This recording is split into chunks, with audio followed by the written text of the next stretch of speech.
네, 오늘 본문 속 요한은 성령에 감동됩니다.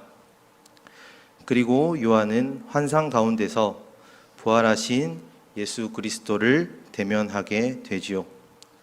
그리고 부활하신 예수님께서는 요한에게 여러 교회를 향해 자신의 말을 전달하라고 지시하십니다. 특히 오늘 읽은 본문 말씀은요, 예수님께서 라오디게아 교회에게 전하실 말씀을 들려주는 대목입니다. 여기서 우리는 몇 가지 궁금증이 생깁니다. 첫 번째로, 왜 하필 라오디게아 교회를 향한 말씀이실까 하는 점이고, 두 번째로는 예수님께서 그 교회를 향해 무슨 말씀을 전하려고 하실까라는 의문이 생깁니다. 이 모든 질문을 아울러서 우리가 라오디게아 교회를 향한 예수 그리스도의 말씀을 유추해 보기 위해서는 우선 라오디게아라는 도시의 특성에 대해서 먼저 잠깐 살펴보아야 할 것입니다. 라오디게아는요, 지명으로 에베소의 동쪽에 위치한 도시였습니다.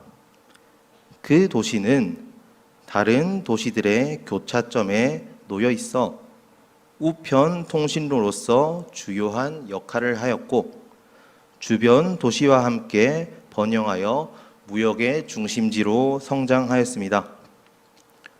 또한 라오디게아는 오직물 제조업으로 유명했으며, 여러 재료를 섞어서 안지를 고치는 안약을 개발하는 등 의술이 뛰어났고 섬유 산업이 흥한 도시였습니다.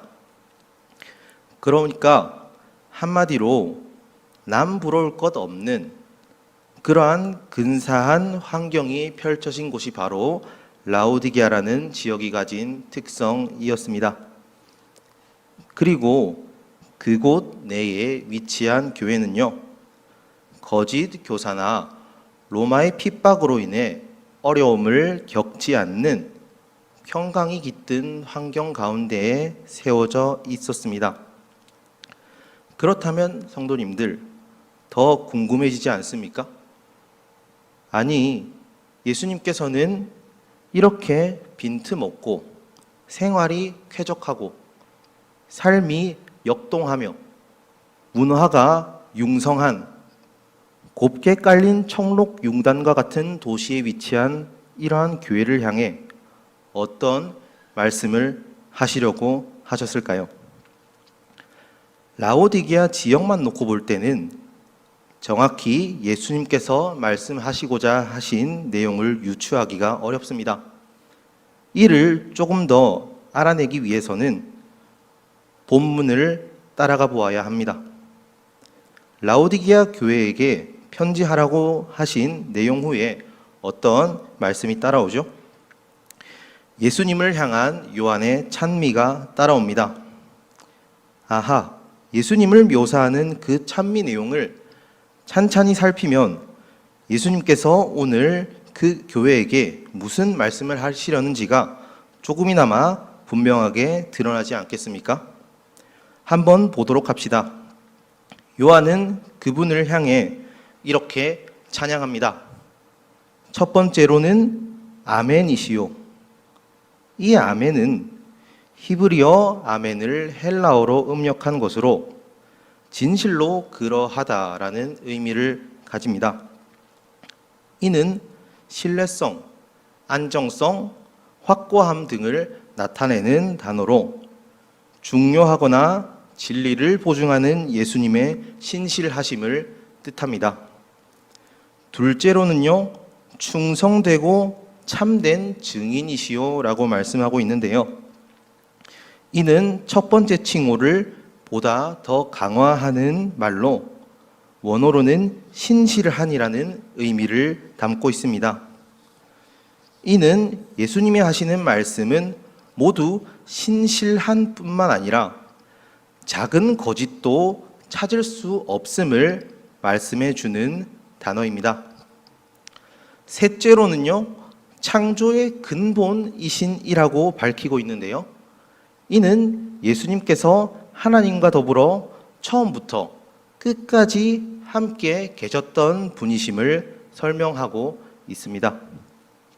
그렇다면 신뢰성과 안정성과 확고함을 몸으로 체현하신 예수님께서 바라보시기에 그 도시 내에 위치한 교회는 도대체 어떤 모습이었을까요?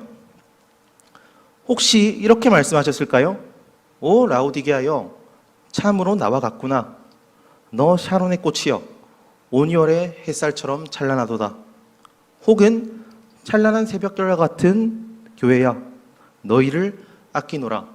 이렇게 말씀하셨을까요? 아니요. 그분은 그 도시를 겨냥하여 대뜸 소리 지르십니다. 내가 내 행위를 아노니 내가 차지도 아니하고 더웁지도 아니하다. 내가 차든지 더웁든지 하기를 원하노라 라고 말이죠. 먼저 예수님께서는 그 교회를 향해 뜨겁지도 않고 차갑지도 않다고 말씀하십니다. 이는 라오디게아의 식수 공급 사정을 놓고 보아야 이 표현이 얼마나 탁월하고 번뜩이는 묘사인지를 알 수가 있는데요. 라오디게아는 물 사정이 좋지 않아서 남쪽으로 10km 떨어진 데니즐리라는 곳에서 파이프를 연결하여서 물 공급을 받았습니다. 그렇지만 이 데니즐리라는 지역은 골로세라는 지역에서 뽑아져 나온 차가운 물과 히에라볼리라고 하는 지역에서 뜨거운 온천물이 만나는 지점에 해당하므로 그 지점에 수로가 위치하여서 물이 미지근하고 마시기가 역겨웠습니다. 예수님께서는 그 사정을 예로 들어 그곳에 위치한 교회의 밍숭맹숭한 신앙의 상태와 밍숭맹숭한 식수의 상태가 같다고 말씀하셨습니다. 즉 미지근하여서 밍숭맹숭하여서 네 맛도 내 맛도 안 나는 그러한 신앙생활을 라오디게아 교회가 하고 있다고 비판하신 것이지요. 하지만 라오디게아 교회의 사정은 겉으로 보기에는 부족함이 없었고 객관적으로 보기에도 매우 균형 잡혀 있고 평안해 보였습니다. 그렇지만 예수님의 눈에는 그 교회의 모습이 매우 역겹고 메스꺼웠습니다. 왜냐하면 그들은 그러한 쾌적한 생활 반경 안에서 안락한 신앙 생활을 하는 듯 하였으나 영적으로는 퇴락의 길을 걷고 있었기 때문입니다. 그렇다면 왜 그 교회는 퇴락했을까요? 그 이유는 바로 라오디게아 교회의 성도들이 쾌적한 일상이 지시하는 안락함과 피 묻은 복음이 지시하는 사명 사이에서 저울질하면서 우유부단한 태도를 취했기 때문입니다. 그 교회를 향해 차갑든지 뜨겁든지 하라고 지시하신 주님의 소원은 한 문장으로 축약됩니다. 나를 따르든지 나를 떠나든지. 예수님께서는 그러한 교회의 우유부단함을 지적하면서 복음이 요구하는 소명과 안락한 삶 사이에서 저울질하지 말라고 지금 요구하십니다. 어떻게 보면 예수님의 이러한 권고는 충동적으로 혹은 극단적으로 비춰지기까지 합니다. 그러나 예수님께서는 그럼에도 불구하고 양극단 중에 하나만 선택할 것을 요청하셨습니다. 왜 그러셨을까요? 그 이유는 매우 명료합니다. 왜냐하면 자신을 따르지도 또한 자신을 떠나지도 않는 이러한 미지근함은 배교의 씨앗이기 때문입니다. 성경 속에서 그분을 따르지도, 그러면서 그분을 떠나지도 않았던 우유부단한 인물로서 배교의 상징이 되었던 한 인물이 머릿속을 휙 지나가지 않으신가요? 바로 유다이죠. 유다는 예수님의 12제자 중 한 명으로 그분을 열심히 따른 말 그대로 열심당원 중에 한 사람이었습니다. 하지만 그는 예수님을 따르면서도 예수님을 따르지 않았습니다. 그는 물리적으로 또한 눈에 보이는 형태로는 예수 그리스도를 따랐습니다. 반면 그러면서도 그는 예수 그리스도를 전적으로 신뢰하지 않았고 또한 그분의 소명에 동의하지도 않았습니다.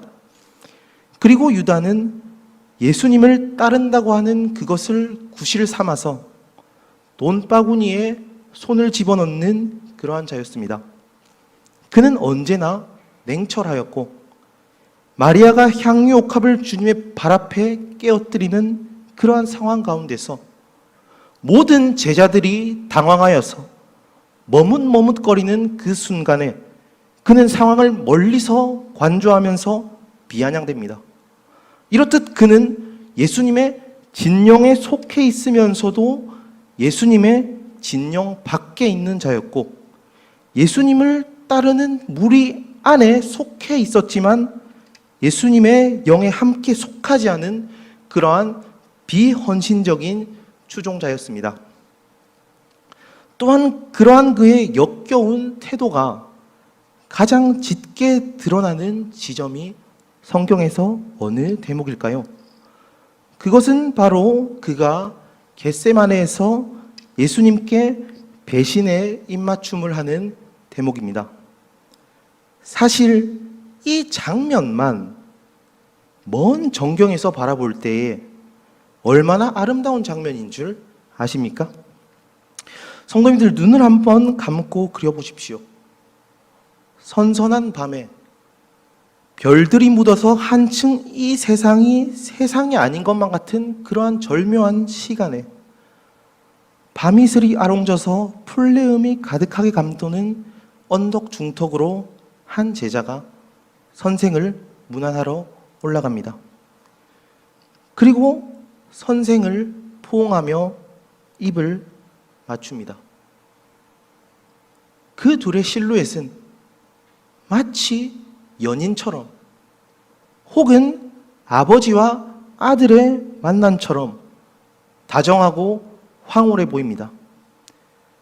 그러나 그들을 향해 점점 가까이 다가갈수록 사태의 실상이 또렷이 보이기 시작합니다. 어색한 듯한 유다의 표정이 드러나고 입술을 굳게 다물고 미간을 찌푸린 채 미동도 없이 서 계신 예수님의 그 모습이 선명히 드러납니다.